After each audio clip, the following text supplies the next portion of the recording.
Hola a todos. En esta oportunidad vamos a ver ejemplos de cómo se pueden resolver sumas y restas de fracciones, pero el caso heterogéneo. El caso heterogéneo, recordemos que es cuando las fracciones poseen, alguna de ellas poseen diferentes denominadores, ¿de acuerdo? Entonces, para el ejemplo A podemos observar que la primera fracción tiene denominador 6 y la segunda fracción tiene denominador 2. Entonces, lo que nosotros tenemos que hacer primero es un procedimiento de homogenización. Homogenización significa que nosotros tenemos que hacer o ver la manera de que todos los denominadores de las fracciones sean iguales. Y para lograr eso, nosotros vimos un pequeño procedimiento que se llama la amplificación. Entonces, la amplificación consiste en multiplicar los dos términos de la fracción por un número en específico. En este caso, nosotros tenemos que valorar cuál es ese número en específico que nos sirve para hacer la amplificación. Una forma de hacerlo es observando los denominadores y diciendo, mira, me concentro en el mayor y me fijo por cuánto debería multiplicar este 2 para que me dé 6. En esta oportunidad es muy fácil porque la gente podría deducir que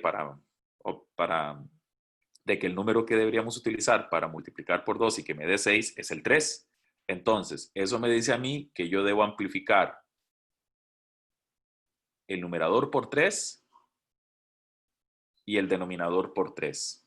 Entonces, con ello, nosotros logramos que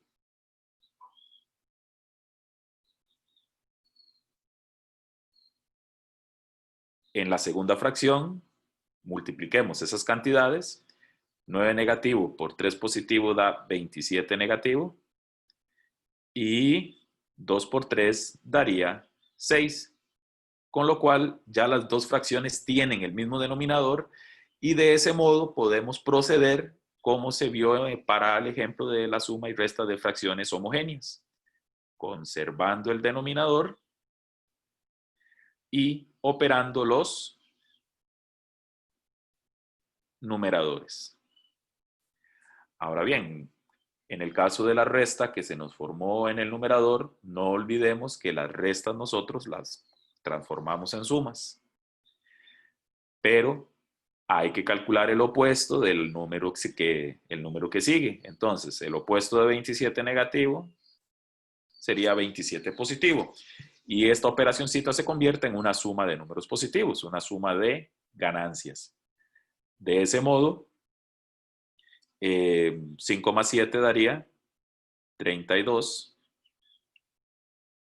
Perdón, 5 más 27 daría 32 y el denominador se conserva. No olvidemos, cualquier operación que nosotros realicemos, hay que valorar si se puede simplificar.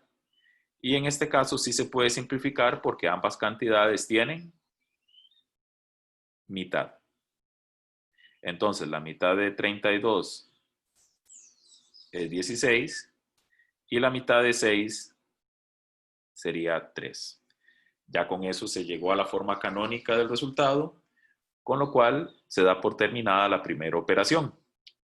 Ahora, si nos vamos al ejemplo B, en el caso del ejemplo B, si usamos el mismo criterio que usamos para el ejemplo A, nos vamos a topar con un problema, porque si buscamos un número que multiplicado por 3 y que me dé 7, ese número no existe. O sea, no existe un número natural que multiplicado por 3 y que me dé 7. Entonces, ahí nosotros lo que hacíamos era como una especie de intercambio, porque nosotros podríamos amplificar esta fracción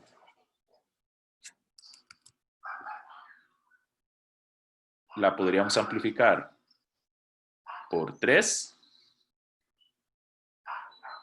y esta otra fracción la podríamos amplificar por 7. Entonces, al hacer esas amplificaciones de ese modo, observen que como que se intercambiaron los denominadores para hacer la amplificación, ¿verdad? Entonces,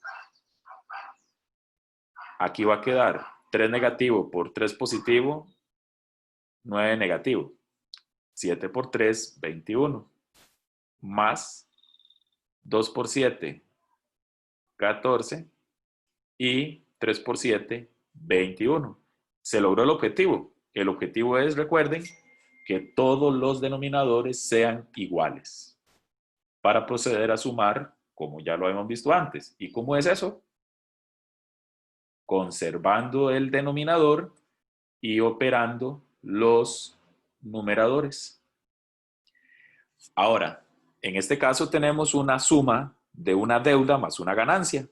Recuerden que para sumar deudas y ganancias hay que restar para obtener el resultado.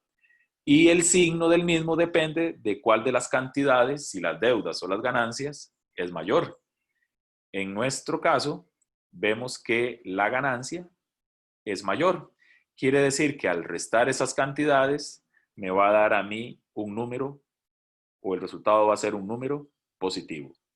Entonces, si tengo una deuda de 9 colones y pago con 14 colones, quiere decir que me sobran